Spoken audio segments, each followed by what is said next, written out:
Awesome. Well, thank you so much for having me today. For those of you who don't know, I helped organize this series until I graduated in May. So it's great to be back.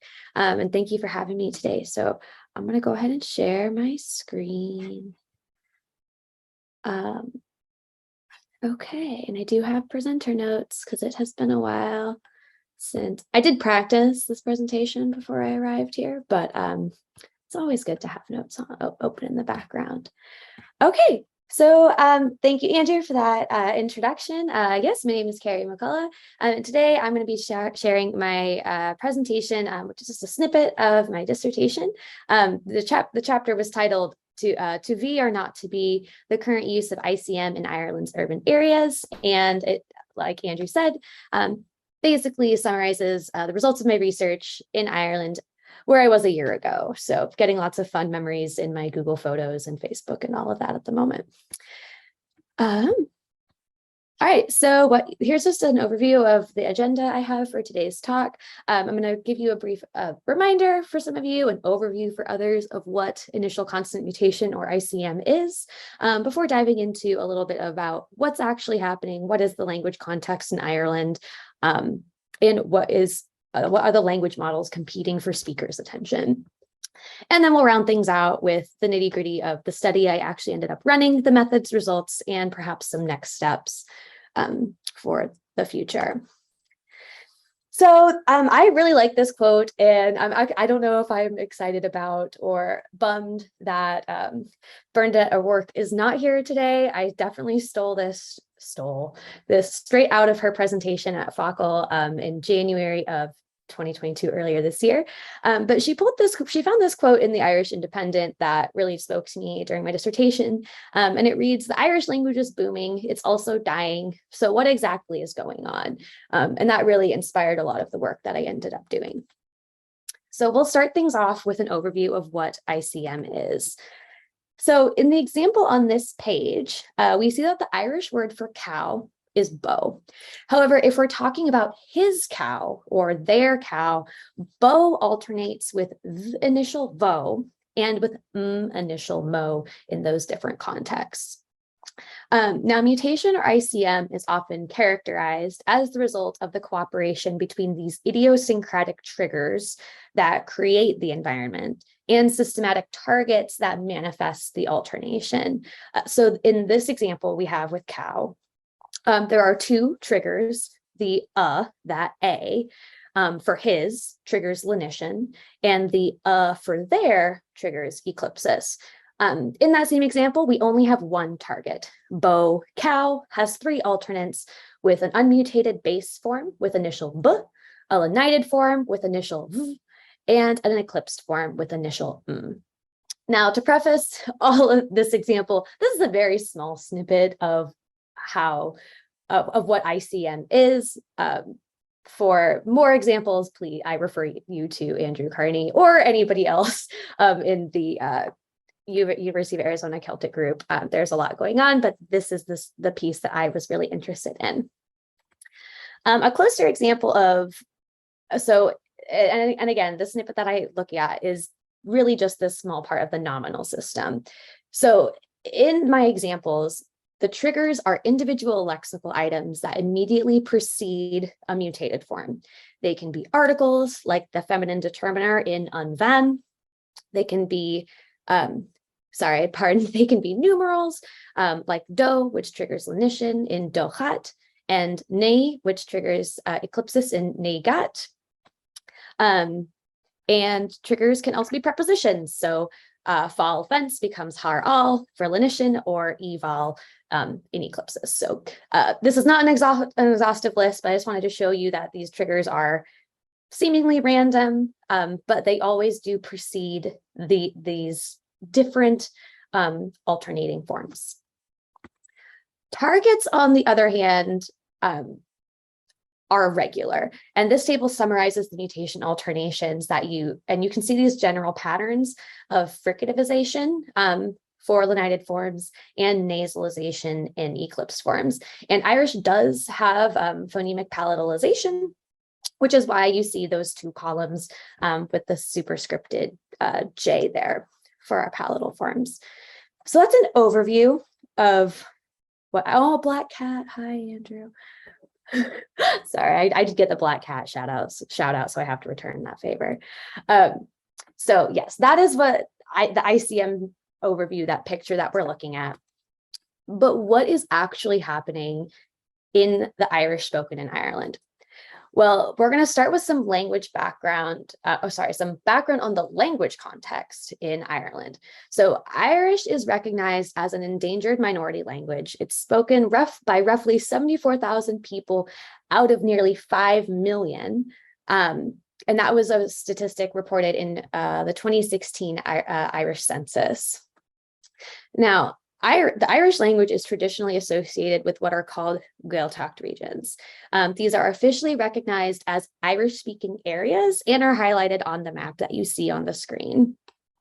You can see that these areas are geographically small and tend to be in the rural western parts of the country. Now, Gaeltacht Irish is often thought to have pure lineage or unbroken lines of intergenerational transmission. So, in other words, Irish speakers from the Gaeltacht are cast as these traditional native speakers who grew up with Irish in the home. But the reality of that situation is very different. English is gaining ground even in these spaces where, Irish is thought to be, pure. Not only are all Irish speakers bilingual with English, but studies have shown that English is actually preferred in a variety of language contexts. And coupled with that fact, there has been a trend of emigration to more urban centers since 1951. And this has actually resulted in the largest population of Irish speakers living outside the Gaeltacht. So 21,000 regular Irish speakers lived in Dublin, Cork, Galway, or Limerick cities in 2016. The people speaking Irish in these more urban areas are characterized as new speakers. They are individuals with little or no home or community exposure to a minority language, but who instead acquire it through immersion or bilingual educational programs, revitalization projects, or as adult language learners. So that's who is speaking Irish in a city like Cork City. Even though these people did not grow up speaking Irish with their parents, new speakers speak the language fluently and with regularity. And in order to do that, you've got to be very committed to using your Irish. Oh,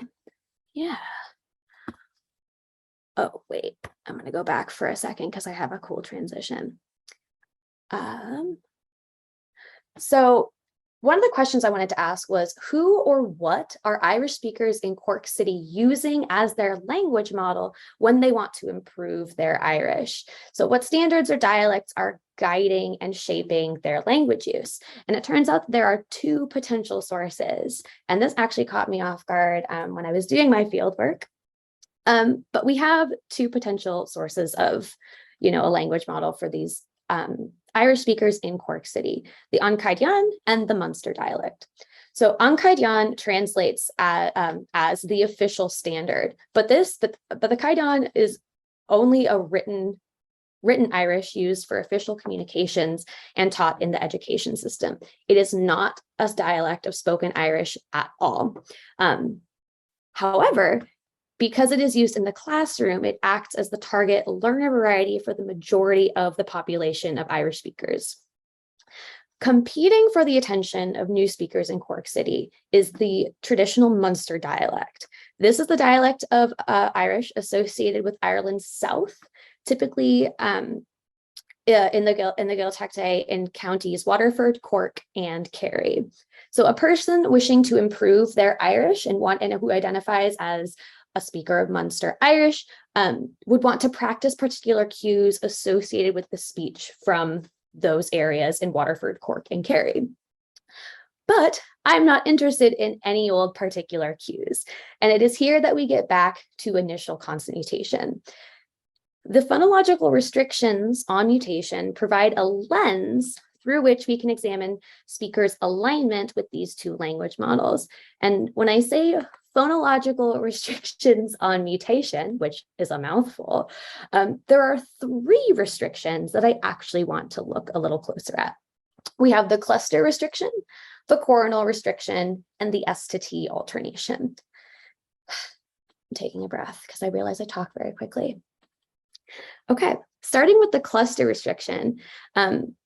This restriction says that certain SC clusters should not mutate, but the Kaidian and the Munster dialect differ on what is considered mutable. So the Kaidian considers SP, ST, SK, and SM all non-mutable clusters. But in the Munster dialect, the initial SM words do mutate. So if we have a word like smargid, emerald, we would see it if somebody was speaking Munster Irish, you would hear something like margud, which you would not expect in the Kaidian at all. So we see that differentiation with the SM initial words. The coronal restriction says you should not disrupt coronal adjacency. So basically leave T, D, and S alone if the trigger ends in a coronal stop too. Or sorry, not a coronal stop, any coronal. So in the Kaidian interpretation of the coronal restriction, this occurs after N final lenition and eclipsis triggers. But the Munster dialect only expects this after lenition triggers. So Arundalev on the ground reflects the Munster dialect because eclipsis of T initial talev occurs after N final eclipsis trigger Eran. So Arundalev is Munster. Arundalev, where we see that coronal restriction taking effect, talev appears in its radical form, that would be the Kaidian utterance. Lastly, the S to T alternation says that S sometimes appears as T, but again, our dialects differ on what sometimes means. So the Kaidian expects the S to T alternation in both mutation contexts, that's lenition and eclipsis, but only after the feminine determiner an. The Munster dialect restricts this alternation to lenition contexts, but does not care about grammatical gender. So a good example of this contrast is in San Tiopa. So San Tiopa is not, San Tiopa is not expected to occur in the Kaidian because shupa is a masculine word. In the Munster dialect, that is totally fine. And you see oh goodness, I don't know what I just did. Arantroid would be expected in the Kaidian because, but not in Munster. It's okay in the Kaidian because sroid is feminine, but that is an eclipsis. That is an eclipsis context. So Munster, that's hands off. Okay, there's a lot. If you have questions, we can always come back to this slide. But maybe this slide's perhaps a bit better. So in summary, the cluster restriction basically says don't mutate certain SC clusters. The difference between the two dialects is that Munster thinks or understands that SM is a mutable cluster. The coronal restriction says don't disrupt coronal adjacency. In the Kaidian, this is after N final lenition and eclipsis triggers. Munster doesn't actually care about the eclipsis triggers at all. The S to T alternation says sometimes S appears as T. In the Kaidian, lenition and eclipsis triggers, you will see the T alternation, but it has to include the feminine determiner. And in Munster, it is just N final lenition triggers, gender is not a factor. Okay. So there are a lot of moving parts in this project, I know, but only 3 main research questions, thank goodness. I want to know if a target's place of articulation affects mutation, whether a trigger's final segment affects mutation, and if speakers more often align with the expectations of a particular dialect. So all this is to say, are the mutation restrictions respected, and can they tell us anything about dialectal preference? Now, let's move on to the methods of my actual study. Oh, Cork. I recruited 32 Cork City residents to participate in an elicitation study in September of 2021. They ranged in age from 20 to 80 years old and all reported regular Irish use, weekly, if not daily usage of Irish. The map on the screen shows the geographical distribution of my participants' hometowns. The vast majority, and like you'll see one dot, but the vast majority of my participants were from Cork City Centre.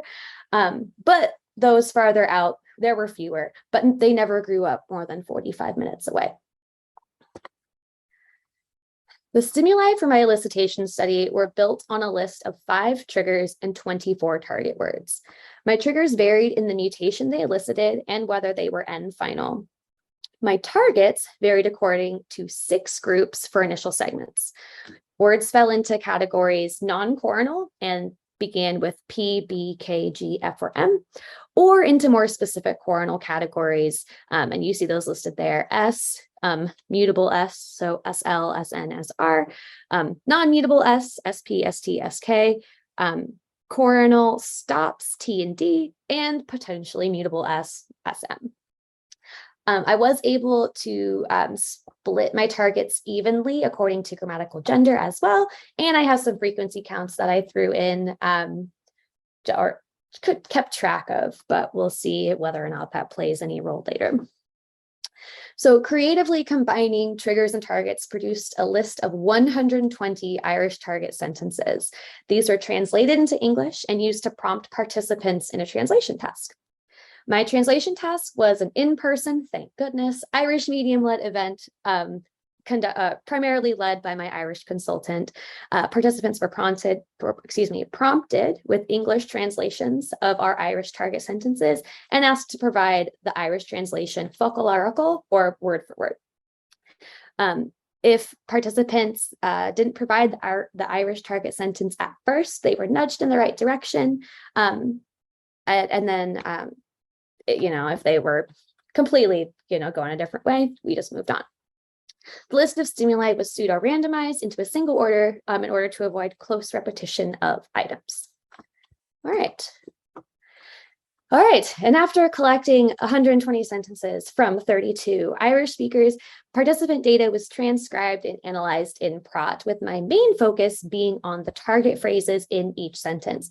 So in a sentence like Dopi Canona sa Tocloid, there were nuts in the chocolate, I'm really looking at this trigger target sequence right here underlined in my example. I coded my transcriptions according to the mutation grade on the target. So you'll see that here. And whether the mutation grade was expected in the Caidian or the Munster dialect. So in our Sun Tocloid example, this would be coded as T initial S for the mutation grade. And it would be coded yes under the Caidian because chocolate is feminine, and yes under Munster. Cool. That's how the study was set up. That's where it took place. Now let's talk results. And because we have 3 different mutation restrictions to look at, we're going to talk about 3 different types of results. First, looking at the cluster restriction. So I used generalized mixed linear models to model lenition as a function of target group in a subset of the data that contained the trigger DRA. This was important because DRA was one of my 2 triggers my one lenition trigger that did not have an N final segment. So I was looking at whether the target phrase in my example, the doctor, it's fine. The doctor has a bad eye. Wondering if the target phrase would appear as drahul or drasul. So my first analysis, so I want to know if lenition is affected by target group, and it is. The lines on the chart indicate significance between groups, and we can see that non-coronals or words with P, B, K, G, F, or M initial segments were significantly more likely to mutate than any other group. And that's what we see with these pale blue lines up here, we'll say. So yes, that is significant from any other target group. The same significance is not found in the comparison between every other group. Notably, coronals T and D are not statistically different from S. So we have no line connecting this bar to this one. And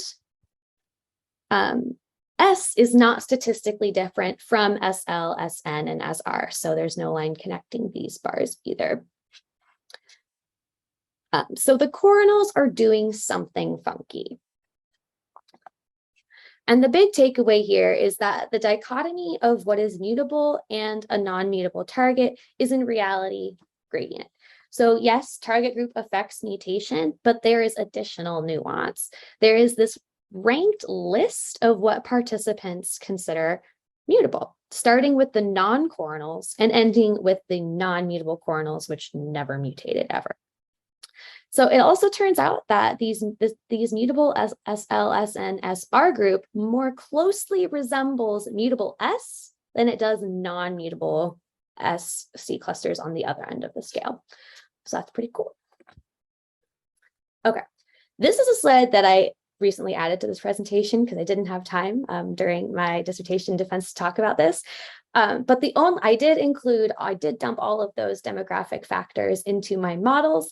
So we had frequency wasn't a demographic, but we had, age, we had dialect, or, perceived dialect that the speaker used. We had frequency of the words, and the only additional factor that showed any significance was home Irish. So I did ask my participants if they grew up speaking Irish in the home, and whether or not, if they did, it was only significant at one level of the target group, and that being SM. So Irish speakers in Cork City who grew up speaking Irish at home were significantly more likely to show mutation of SM clusters. That's not surprising. All right, so to round out our discussion of the cluster restriction, coronal targets are less likely to mutate than non-coronals. There is this ranked list of what participants considered mutable.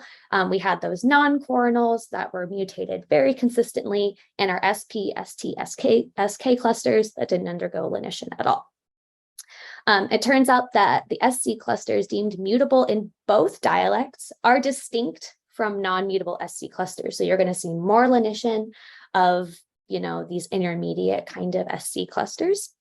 And what's interesting is studies on Scottish Gaelic, actually done by Hammond et al. 2017. Hammond isn't here, but that's totally fine. Other folks other authors on that paper are. Hammond 2017 found that restrictions on mutation in Scottish Gaelic are also shifting. So in the Gaelic case, those mutable SC clusters, those SL, SN, SR, patterned more like non-mutable ST, SP, ST, SK.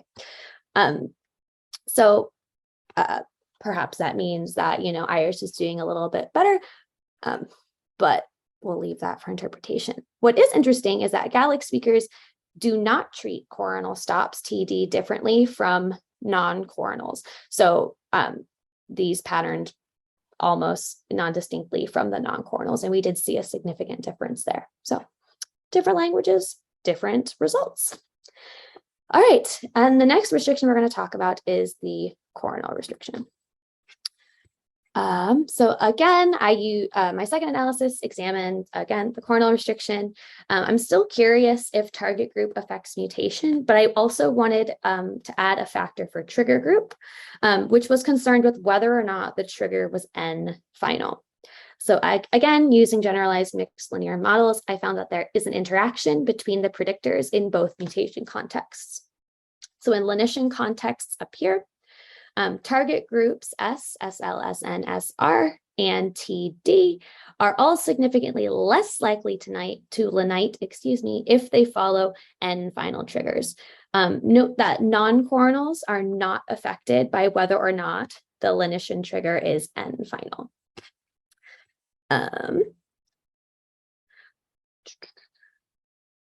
Yeah, so our P, B, K, G, F, M words are all leniting as expected. But something else is happening in the eclipsis cases. So words from both target groups are eclipsing significantly less following this prep plus on trigger compared to this E trigger. And while, we might want to say like, oh, perhaps it's because it's eclipsis, which is less utilized mutation system or something else. I think it's fair also to chalk it up to the fact that this preposition plus determiner trigger is two parts and perhaps less recognizable to our participants. However, the main takeaway here is that even though coronal targets are less likely to mutate after N final triggers, so these guys here, oh wait, no, are coronal targets less likely to lenite after N final triggers. The mutation of non-coronals, so that column on the left, is not affected by a trigger's phonology. And in fact, these regular mutation patterns almost appeared healthy. So our PB, PBG, all of our non-coronals doing quite well. So what does all this mean? Well, coronal targets definitely show a sensitivity to the N final triggers and are less likely to mutate when they appear together. Crucially, however, N final triggers do not affect the likelihood of mutation in non-coronal targets. And again, I think chalking up the weirdness associated with that prep plus on eclipsis condition, chalking that up to the nature of the trigger itself is fair. So it's more likely that our participants didn't recognize the two parts of that trigger than they did not applying the coronal restriction. But we have one more restriction to talk about, and that is the S to T alternation. So my final analysis examines this S to T alternation. So again, thinking whether target and trigger group affect mutation, but only in a subset of my data that might show this alternation. I also included a factor for the grammatical gender of my targets, again, because that should matter in one of our language models. You'll first note that the S to T alternation did not occur very often. So the y-axis on the left of this chart maxes out at 40%.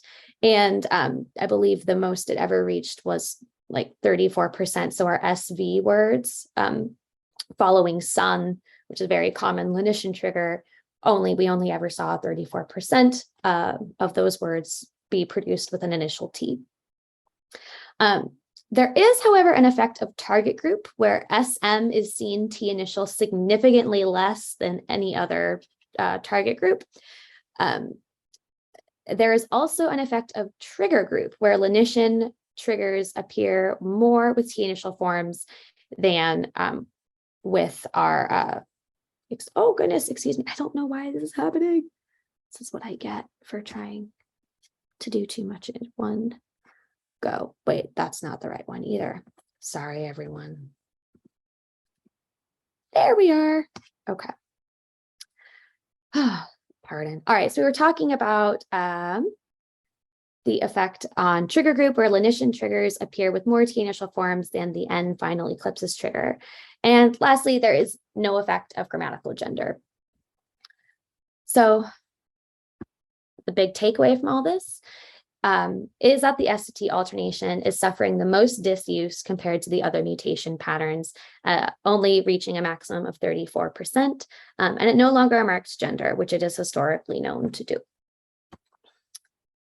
So to wrap up the S to T discussion, overall, the radical morph appeared more often than the T initial morph in environments where the S to T alternation was expected. In fact, the greatest likelihood of this alternation was, again, in those feminine SV words, and that peaked at 34%. Gender was non-significant, and I was going to say something there, and I've decided to move on.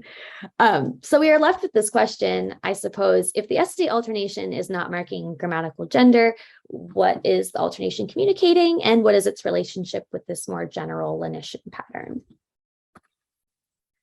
All right, I did promise a comparison of dialectal preference, but I do not have any hardcore statistics to share at the moment.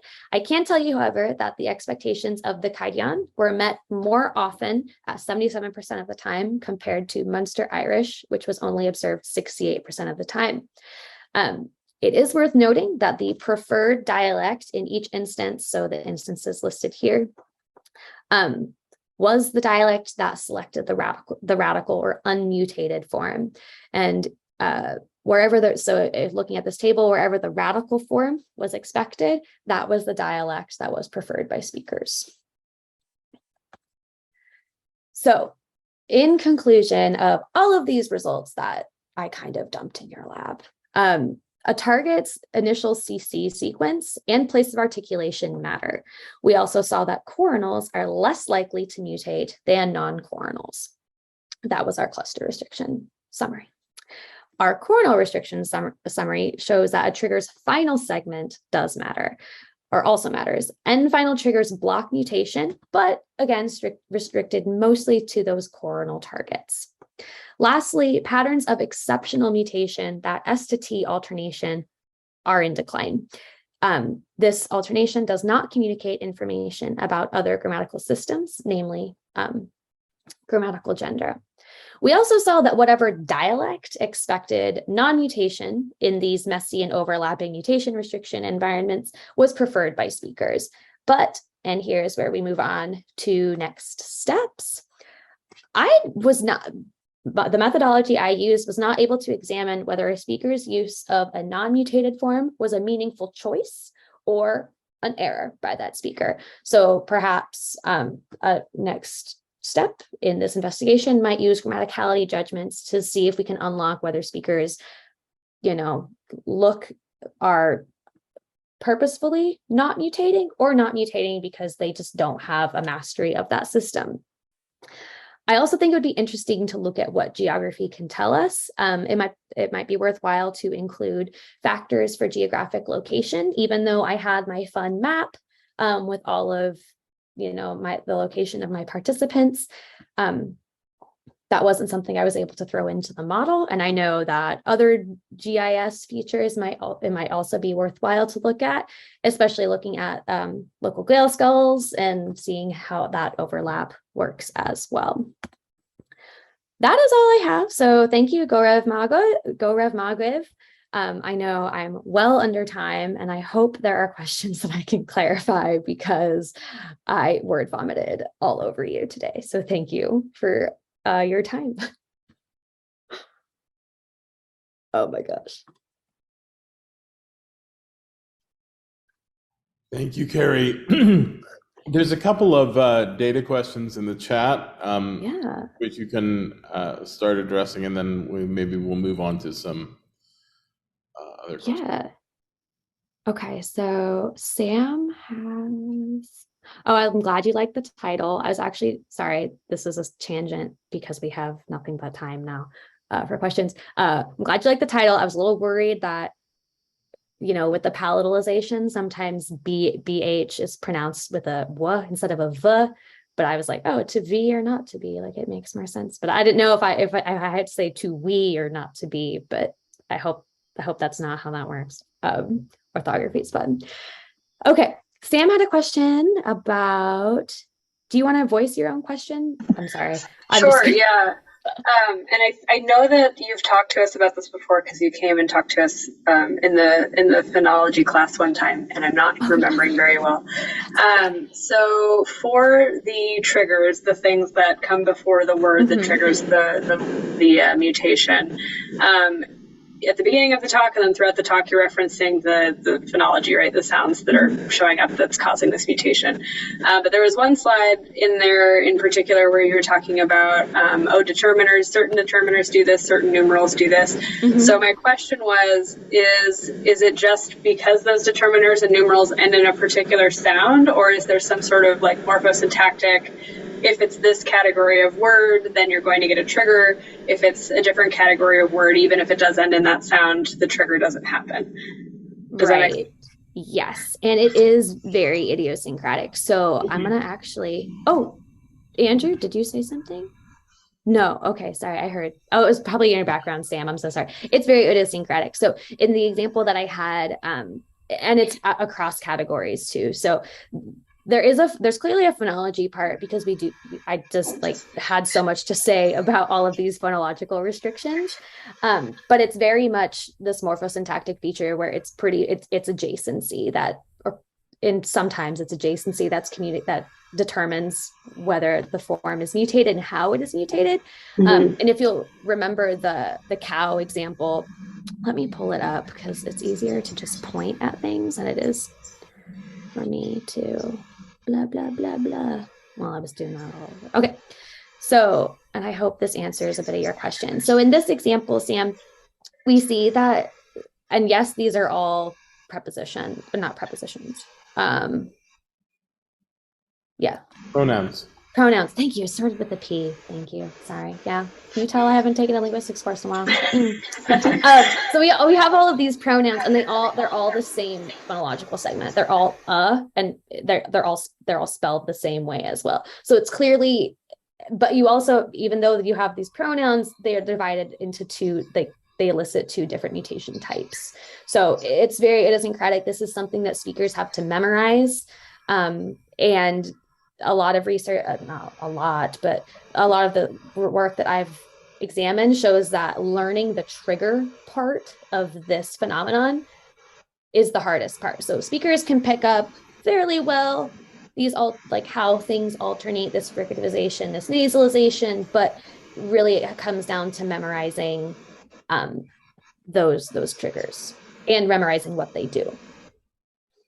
So is it the case that like all pronouns do this in this position, or like is there like any semantic criteria or syntactic criteria other than position, or is it like you're saying just too idiosyncratic to make a generalization like that? Yeah, and if you'll look at her cow doesn't do it.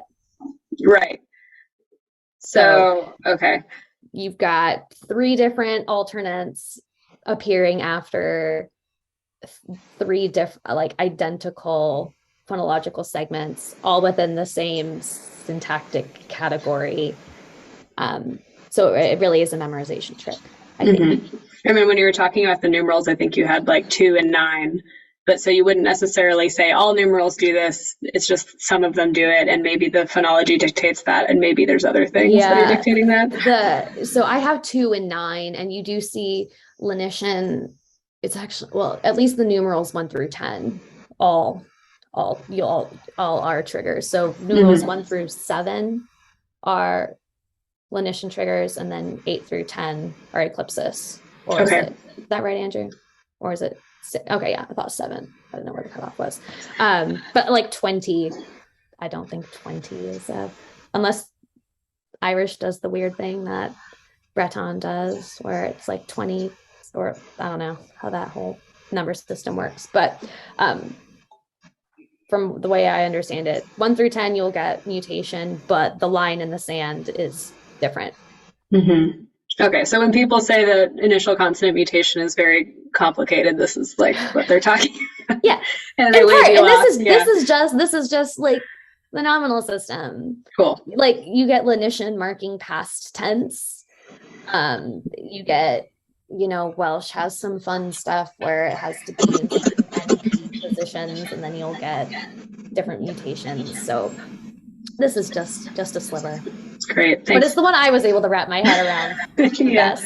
So. Thank you. Yeah. Okay. Sorry, I know there were other questions. Elizabeth had a question. Oh, yeah. So you're more than welcome to voice your own question, but it's much shorter. So when SC clusters are lenited, are they saying HC? Yes. Yes. So let's see here. Yeah. So if you had like Throid for street, you would hear Hroid for a lenited street. But the funkiest one, I think is those SMs, like Margid. You're blowing a lot of air out of your nose in order to get that nasal moving. So I hope that answers your question, Elizabeth. Thanks. Yeah. Okay, I'll go. Yeah. Could you go to the slide where you talk about home usage? Yeah. Home Irish. Home Irish. So my question here is, can you make that a little bigger? I'm sorry. Oh yeah. So actually, here I can go slideshow. Go, Google, go. Is that better? Yeah, that's much better. So I'm trying to wrap my mind around the fact that urban speakers are a different population than traditional Gaeltacht speakers. And so you're comparing urban speakers to urban speakers. Yes. So it was a very, oh, sorry, you're formulating your question. No, go ahead. So I asked all of my participants, did you grow up speaking Irish with your parents or your grandparents? Did you grow up with Irish in your home? And I think of my 32 participants, 6 of them responded yes. So it was very skewed toward the folks grew up, speaking English, went to school, learned Irish there, fell in love with it and continued using it. But folks who grew up speaking Irish with their parents, the best case I have, you might know these people, there aren't that many, like this family, like the parents had moved from the Gaeltacht, were very dedicated Irish speakers, moved to Cork and raised both of their kids speaking Irish from, I believe it was Corkagina. So Corkagina Irish, Kerry Irish with their kids, where they very much would lenite these SM clusters. And so those 2 participants very faithfully were showing lenition on these forms.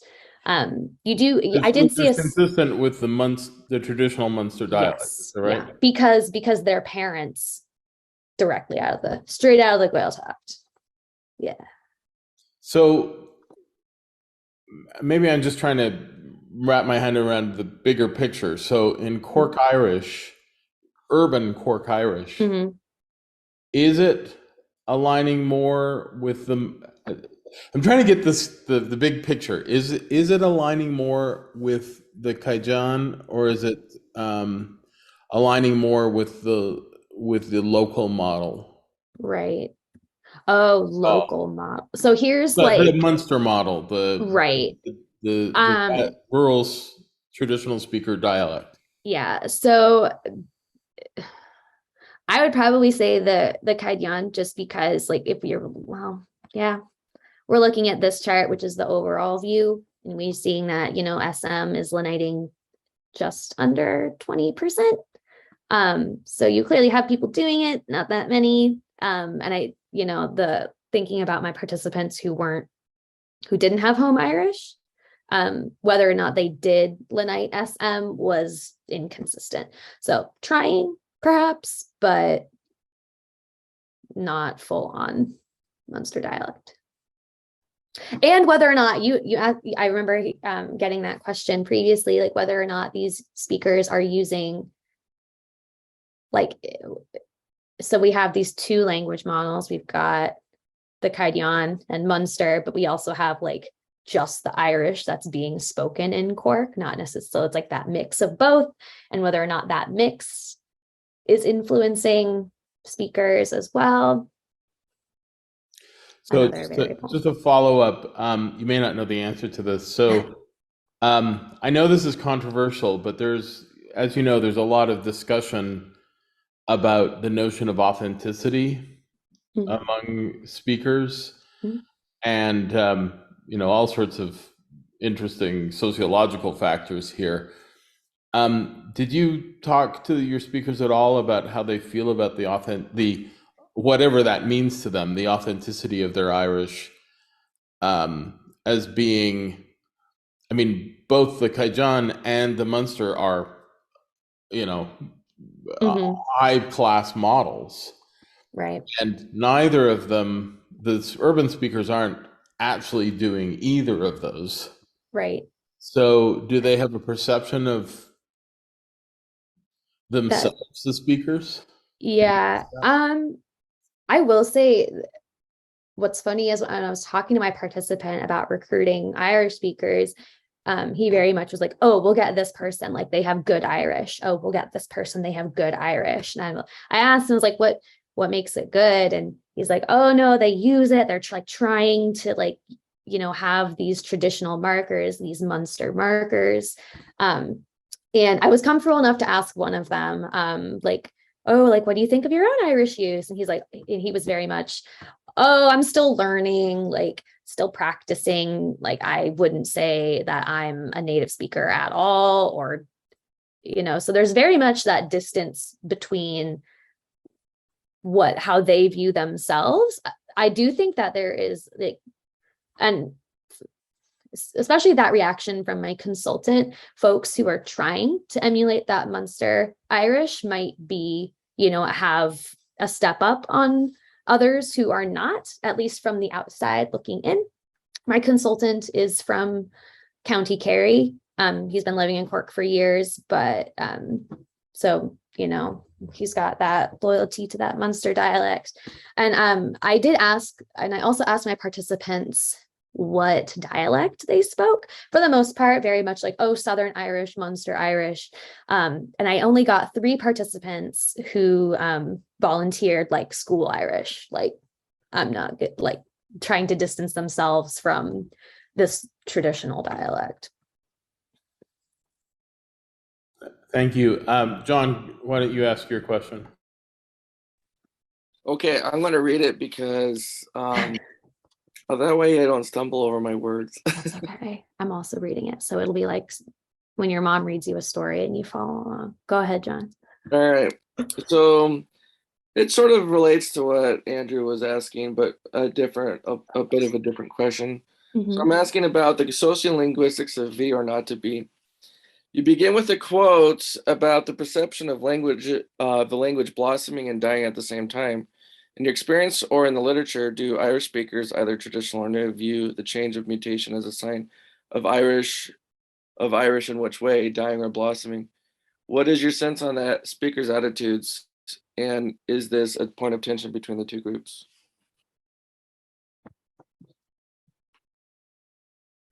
That's a very good question. I think it comes right on the coattails of Andrew's very good question about authenticity as well.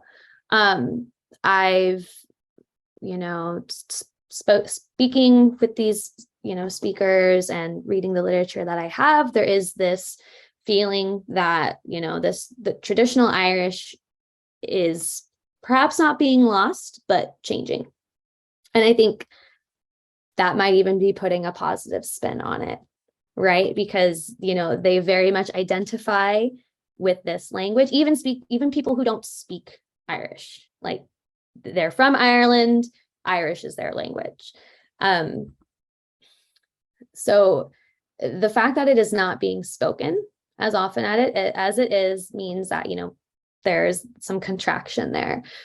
Combating that is, hey, we have people trying, we have people learning, we have people interested in this, don't give up yet kind of thing. And again, that whole idea of, is something being lost or something changing? There is some contention there. I'm in no position to really speak, on that very much. I'm a positive person by nature, so I choose to think of it as changing. But it is sad to see, like, the S to T alternation, it's no longer marking grammatical gender, and that was very much a part of the grammar.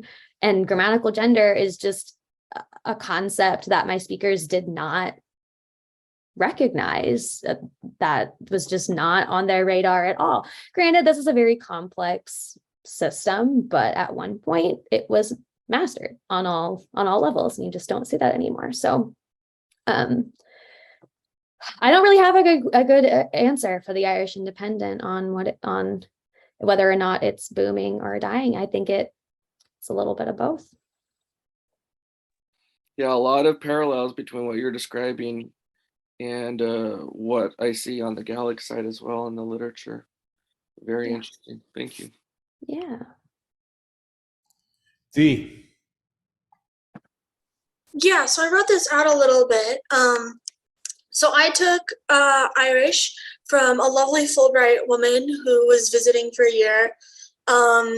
And she spoke Munster, and there had been a previous, the year before her, there was a different Fulbright, and he spoke the Ulster dialect. And there was a massive dichotomy in, first of all, the only linguist on my undergrad campus also spoke Irish, and he spoke Ulster Irish. And he had made a couple of comments about how, oh my God, you're learning Munster and you're going to be really hard to understand. And then, but even Isolt, who was my teacher, she frequently said, like, Munster's really weird, it does this thing. And I remember it specifically in the first consonant, the first consonant mutations, which were super hard to grasp as like an undergrad who thought I was going to study English literature and was like, what is going on here? Why are the sounds different? So I will attest that like the knowing when it's ba and when it's va and when to spell it right was super hard for me. And I probably like still have tests that are just marked up all over that I'm like, you did this wrong, because I did. But everyone, like, I got this sense from, and this is from an extremely like narrow small town Idaho's experience with Irish, that a lot of people thought that Munster was like a super weird dialect. And so I was wondering what your driving choice in choosing Munster was, and if it was because of all of those super weird mutations. Yeah, so that's actually a great question. Agreed, Munster has some stuff going on that the other dialects definitely don't, and the reverse can be said about them as well. The Cagayan it pulls from all three, but predominantly the Connacht dialect, which is up in Mayo and Clare, central west coast. But as far as my research goes, I was really just looking at the mutations. So I'm sure there were, and actually it ended up like getting very big, and I had to like step back and be like, no, focus on what we're here to study. But my consultant and I were looking at other cues that our speakers were using that would point to them as being specifically Munster. And that list got very big very fast. I had to tell him, like, we're focusing on phonology here. It has to be something that like a non-native speaker can pick up on. And we ended up not making the Munster meter, had a cute name for it and everything. But and that included just, the quirks and fun little things that, when Christopher heard them was like, that's Munster, that's Kerry, that's Waterford. Like there's and even within county, the Kingdom of Munster, Southern Ireland, there are like differences in the different Gaeltachts that will identify you as, oh, this person's from there. So yes, I know that Munster is weird. You might get different, but I'm not convinced that you'd get totally different results just by looking at ICM. I was very careful in how I detailed this, and choosing Munster kind of happened on accident. I was familiar with Cork City, so when I had the opportunity to go back, I chose my old stomping grounds, and Cork is in the south of Ireland. Yeah, I mean, that makes sense. I was just thinking about why Cork, which is like on top of Munster in comparison to other areas, but if you had connections there already, and also it makes a lot of sense. Like it's a good, I'm not like criticizing you at all. I just thought like, wow, I just was constantly hounded that Munster was so weird. Munster is so weird. Well, like, and again, I mean, because I went into this I guess I can stop sharing my screen so I can see all your faces. I went into this project initially wanting to just compare to the Cagayan. And I approached my consultant with this data and everything. And he's like, we wouldn't do that here. Or that's not what I would expect from somebody from Cork. So one language model became two, specifically because we were in Cork. But again, if you were in, Donegal, you might be using the Cagayan and the Northern dialect. Or I don't know how if you were in Belfast, you might be using Shaw's Road. as a language model. It's that's very much dependent on where you're working. But yeah, good question. Thanks, guys. There's probably time for one more question if anybody has one. I have more of like a thought or like suggestion. Let's hear it. It's like not totally formulated yet, but so I worked in Dublin over the summer. Nice. And my boss had learned, so she was basically like a new speaker of Irish. She had like learned some in school, and then she like made an effort when she was an adult to learn more. And so she was teaching it to her kids. So like her kids were growing up with it in the home, but like their parents were new speakers. So I was just wondering if like you could see some possibility for like another kind of research for like these new kids who are like learning it at home, but their parents are not, like didn't learn it at home. Or like, did you have any like participants who had that? Two things. One, when I say Shaw's Road, that is exactly what I'm talking about, except it was in Belfast in the 70s. So a bunch of folks in Northern Ireland came together and were like, we're going to speak Irish in our neighborhood and raise our children speaking this language. And that's that. And they did. I can send you McGuire, 1991, her whole research into that community. It's very cool. But she does note differences, like, because the parents who are using this language what are they teaching their kids? It's not a traditional dialect. If they're trying to emulate a Munster or an Ulster language model, it might be, again, what our Cork speakers are doing, a mix of the Caidian and that. But I actually did not ask my participants what kind of Irish they had at home. I just asked if they had it. Again, only 6 people said that they did. And when I asked I asked where their parents were from. Most of those folks were from, the Gaeltacht areas, but that is a very interesting avenue for future research. And, you'd get into, again, is there a third language model that's coming into play? You've got the Caidian, the traditional local dialect, and then this mix that's being used in the home. Definitely potential there. Very cool. Thank you, everyone. Thank you, Kerry. It's lovely to see you again. Yes. Thank you guys so much. It was good to see everyone. And